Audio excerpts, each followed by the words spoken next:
Hi, my name is Ranganathan S.V.N. Kondala and I am here to discuss with you a very important topic of ancient Indian history, the Indus Valley Civilization. Today, we will give a quick overview of how Indus Valley Civilization was excavated, how it was studied, what are its unique features. We will primarily be using a mind map system of understanding Indus Valley Civilization. See, Indus Valley Civilization is generally considered a Bronze Age civilization. Chalcolithic era. See, Indus Valley Civilization's excavation, its study, its understanding, its features took a lot of time over the years for historians to understand. It remains one of the earliest developed civilizations. Among the civilizational features, a community becoming a full-fledged civilization, Indus Valley was possibly the first. The time period of Indus Valley, we generally give as 2500 BC to some historians go till 1300 BC. This is the maximum.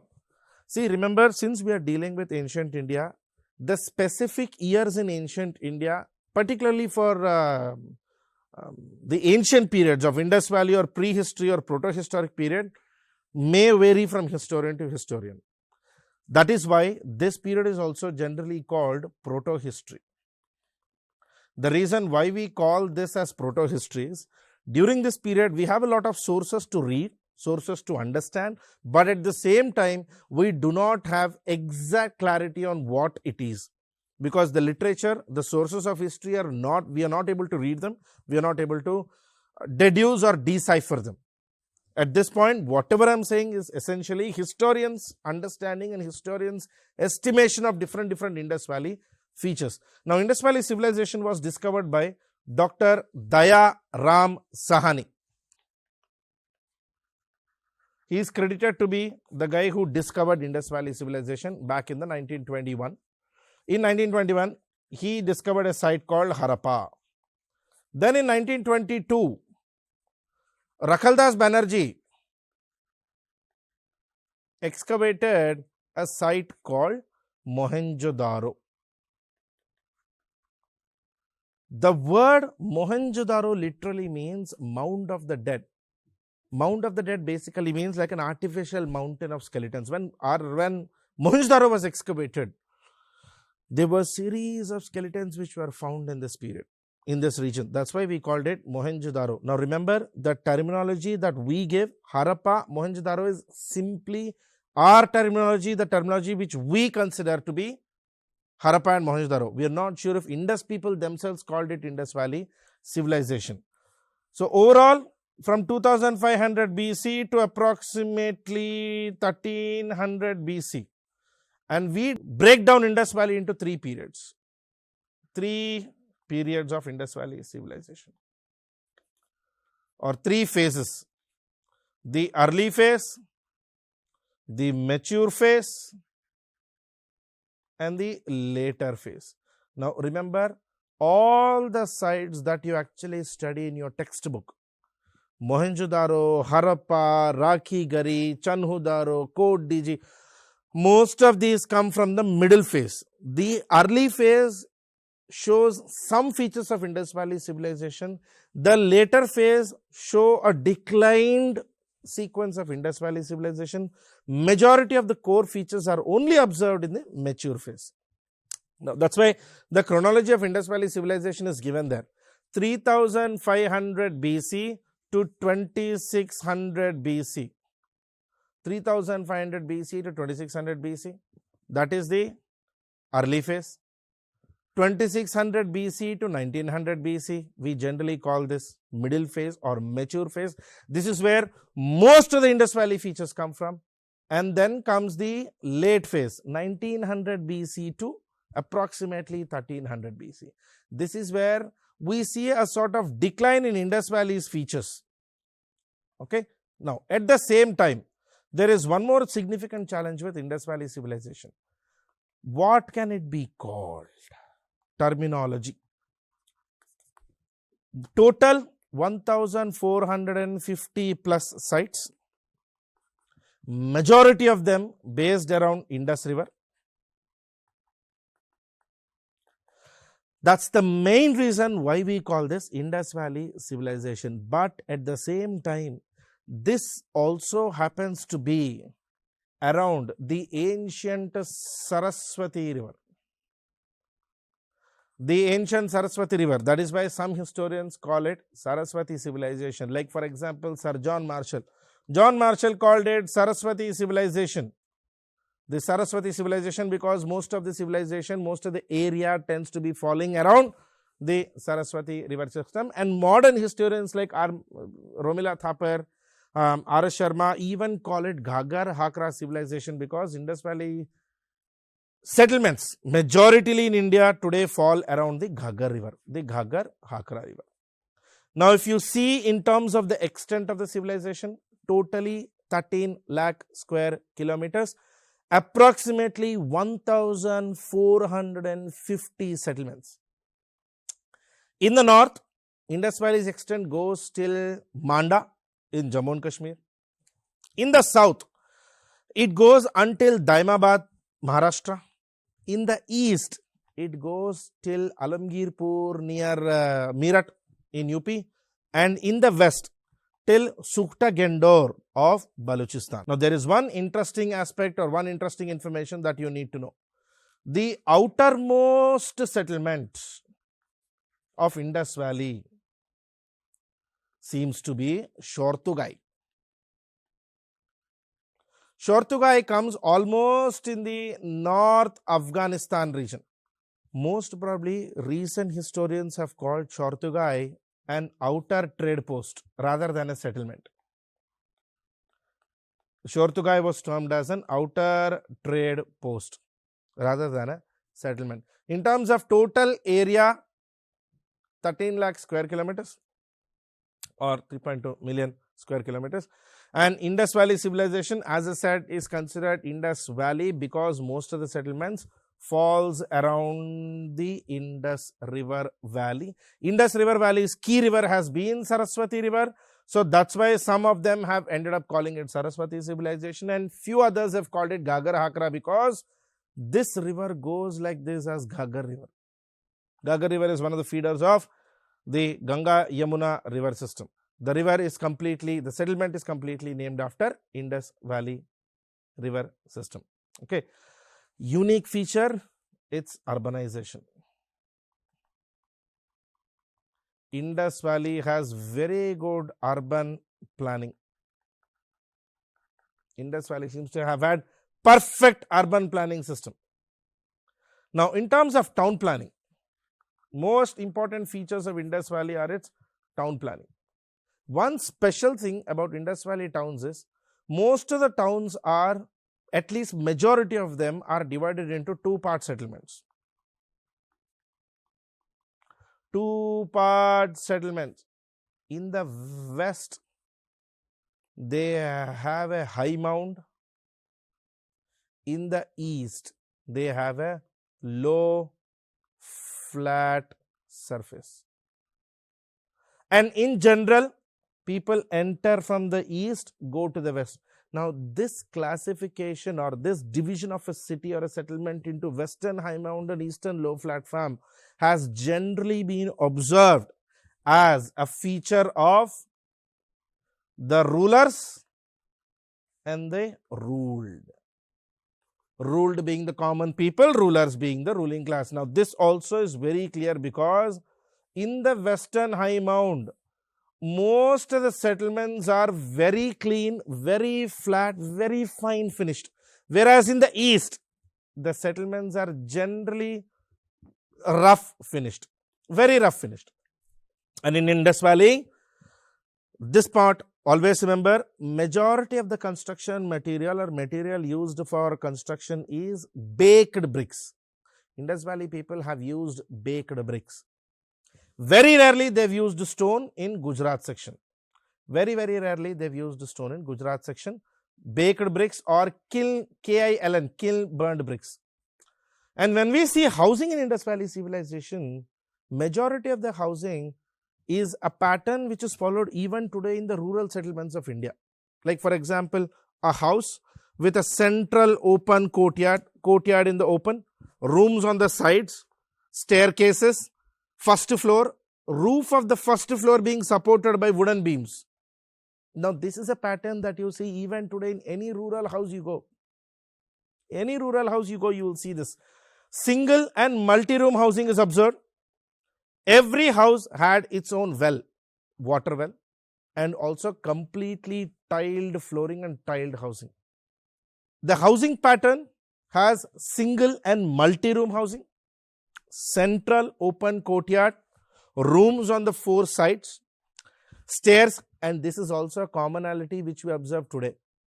In our Vastu, we plan to put stairs on the western side of the plot. Even in Indus Valley, they had exactly the same.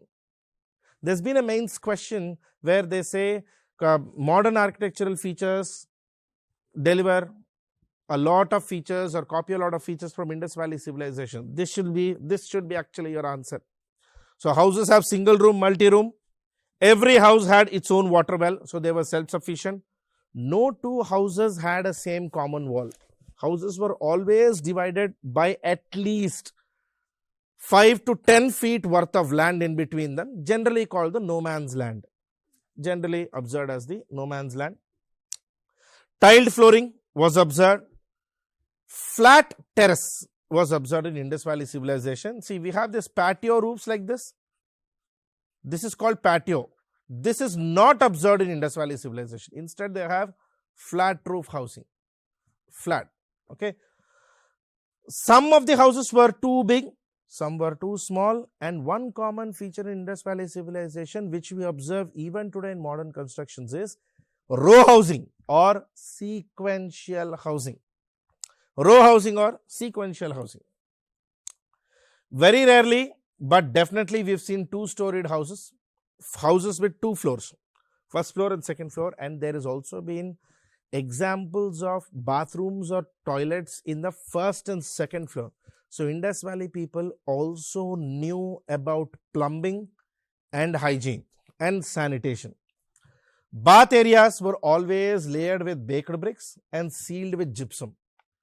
They used to layer bricks wherever water falls or wherever water happens, baked bricks, and then in between the bricks they layer gypsum. That way it becomes a waterproof sealant.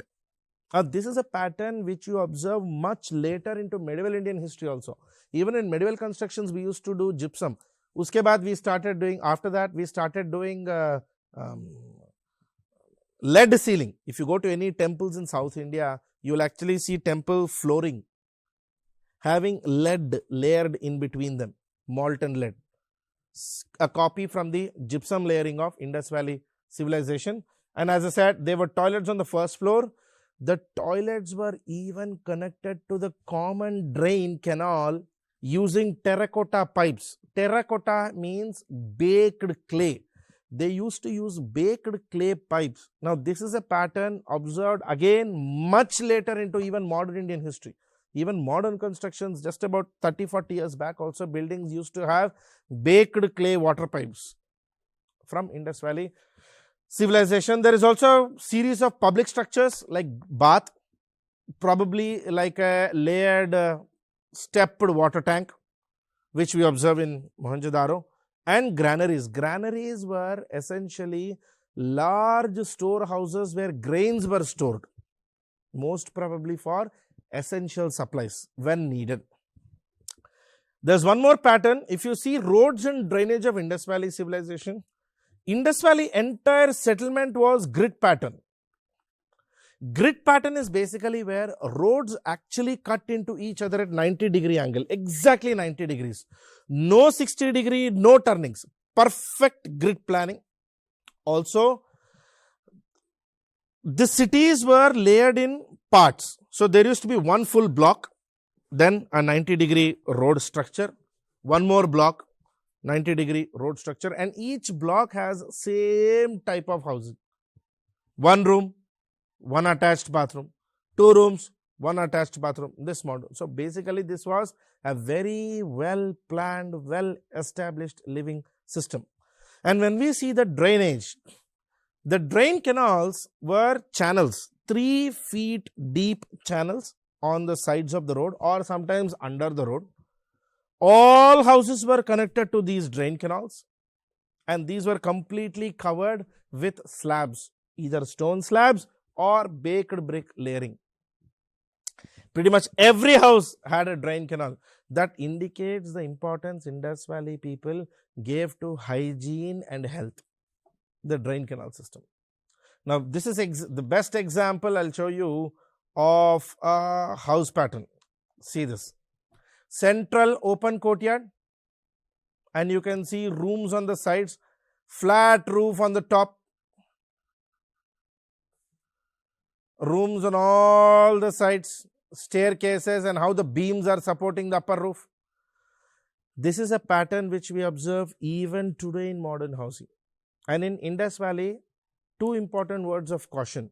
Number 1, the doors and the windows of the house do not open onto the main street. If you observe here, it's very clear. There are no windows or doors here. They don't open onto the main street. Number 1. Second thing, you see the houses have a gap in between them. Now, this is a feature which we observe in modern European house planning. This is not something which we observe in much later period also. Some important cities of Indus Valley civilization. For example, take Harappa. Harappa is on the bank of Ravi river.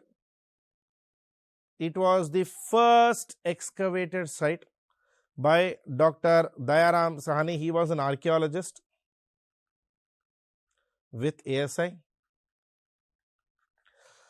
And Harappa's most important findings is a citadel. Citadel basically means an area with large buildings. Most probably you can say buildings of rulers, buildings of administrators, or buildings of governance.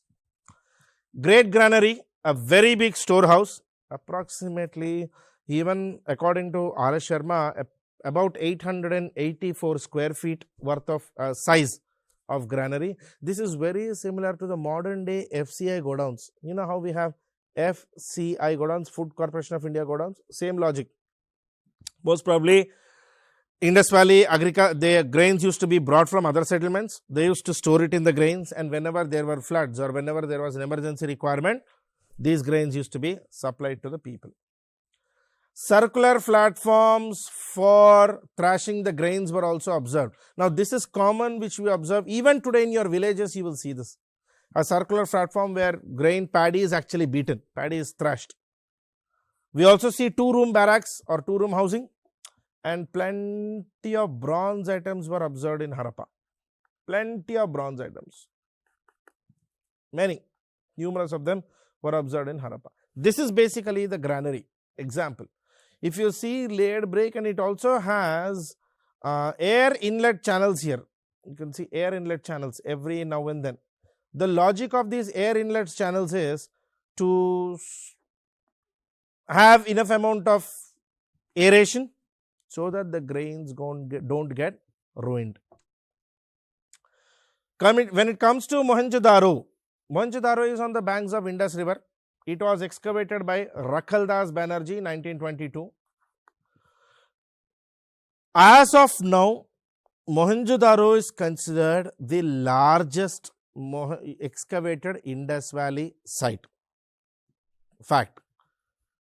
Remember, Mohenjo-daro is in Pakistan. So, it is Rakhi-Gari of India, which is the largest Indus Valley site in India. In India, it is Rakhi-Gari, but overall Indus Valley, it is Mohenjo-daro. As I said, the word Mohenjo-daro basically means mound of the dead, because numerous skeletons were found here. Plenty of skeletons were found here when R.D. sir was actually excavating. It had the largest granary. One special excavation or one special thing about Indus Valley Mohenjo-daro site is the Great Bath. The Great Bath is like a stepped water tank. It looks like this.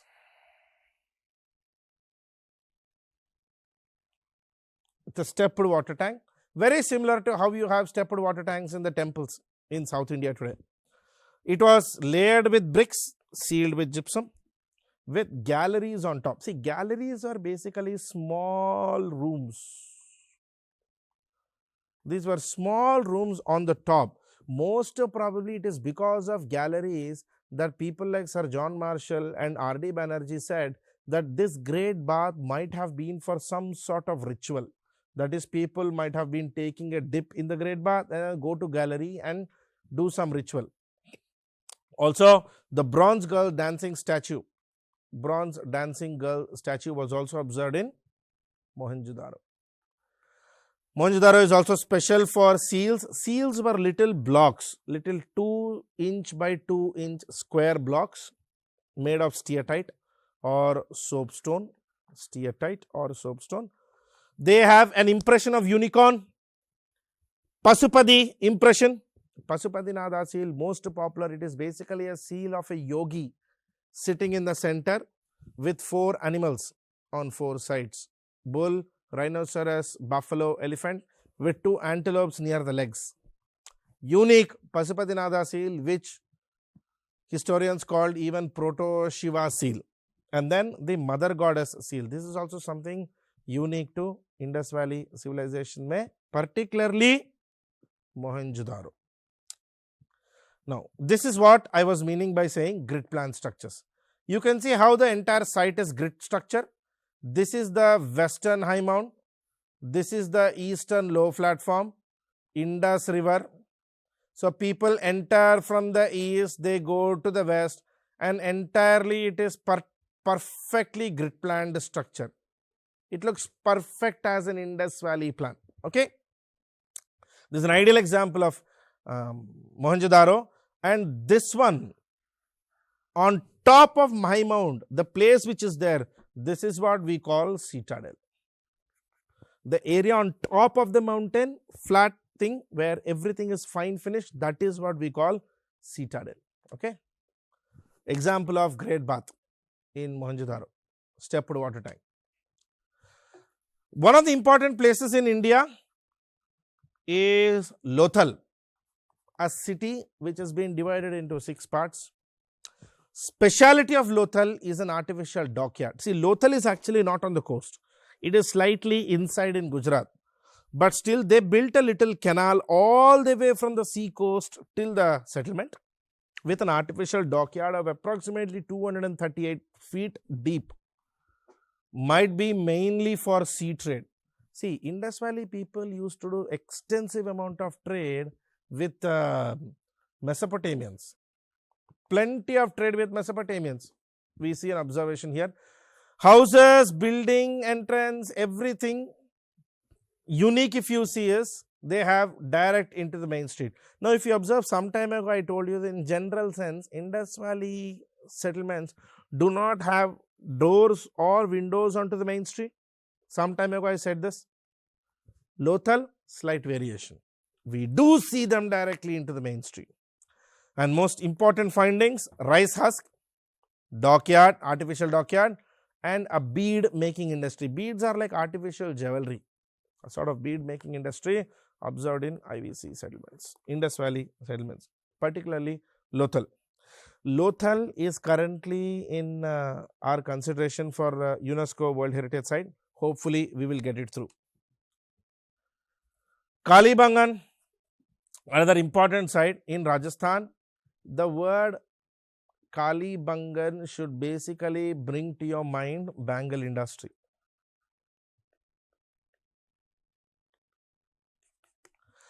The word Kalibangan in Rajasthani's word basically means black bangles. Kalibangan had black bangles. Kalibangan has houses with private wells. Complete all houses have private wells. Kalibangan is also the first site to show evidence of furrows. Furrows is basically plowed land channels. Brick platform granaries. Granaries were there in Kalibangan also, but they were built on an artificial brick platform, slightly layered up, and on top of that they built a granary. Camel bones were found in Kalibangan. and no baked bricks or drains in Kalibangan, but rather we see stone constructions as well. We observe stone constructions also in Kalibangan. This year, one unique site which has been in news a lot is 𝗧𝗧. Kalibangan is in Rajasthan, 𝗧𝗧 is in Gujarat. It's in Gujarat. 𝗧𝗧 is a site known for 3 citadels, 3 high mounts with unique water reservoirs, series of check dams actually. Now, historian B.B. Lal even went to the point of saying that possibly 𝗧𝗧 used to go through too much of flooding, and because of its consistent problem with flooding, there was an issue. And that's the reason they built so many check dams and series of dams. And 𝗧𝗧 also has arched entrances on their streets. Somewhat special and unique. 𝗧𝗧 has arched entrances, little arch entrance written on the top. On top of the arch, there used to be something written in gypsum, probably street name, probably name of the local governor or local ruler. We don't know. That part we will never be able to clarify, or we will never be able to exactly guess what was there. And the last 3 sites, more popular, is 𝗧𝗏, where horse remains or horse bones were found. 𝗂𝗏, where 𝗂𝗏 is the only city where the entire city has same type constructions. 𝗂𝗏 seems to have been a city which actually doesn't have a classification, which doesn't have a 2-part system like citadels, rulers and commoners. This model was not seen in 𝗂𝗏. And then 𝗧𝗏. 𝗧𝗏, as I said, is the outermost settlement from the entire Indus core area.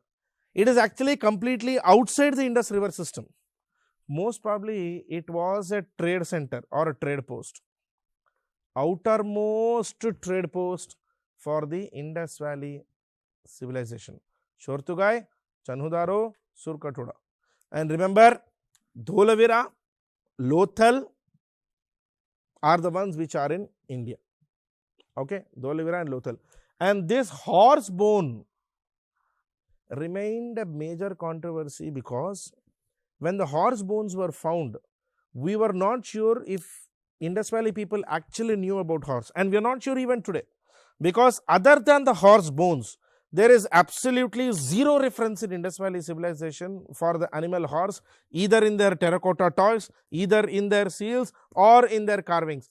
No other information except other than horse bones. No other place refers to horses in Indus Valley civilization. And finally, remember, Indus Valley's contemporary civilizations were Chinese, the Mesopotamians, and the Egyptians. Egyptians on Nile, Mesopotamians on Tigris or Euphrates river, and Chinese on the Huanghe river. Huanghe river. Okay, that's it in this session, guys. We'll continue more about Indus Valley civilization in the next session. Thank you.